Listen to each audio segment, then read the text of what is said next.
6 13 20, তাহলে এ মানে হচ্ছে 6,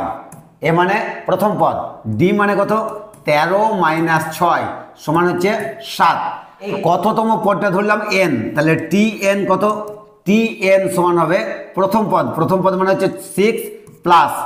N minus 1 into D, D মানে হচ্ছে 7, এটা হচ্ছে এন তম পদ। বলছে এন তম পদ আর 24তম পদ, তাহলে টি 24 কত হবে বলো তো, তাহলে এখানে হবে 6 মানে প্রথম পদ প্লাস 24 মাইনাস 1 ইন্টু 7। এবার দুটো বিয়োগ ফল, এই দুটো বিয়োগ করো, তাহলে বিয়োগ করলে 6 6 কেটে গেল, এখানে থাকলো কত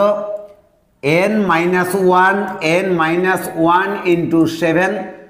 মাইনাস, তাহলে এখানে আছে মাইনাস 23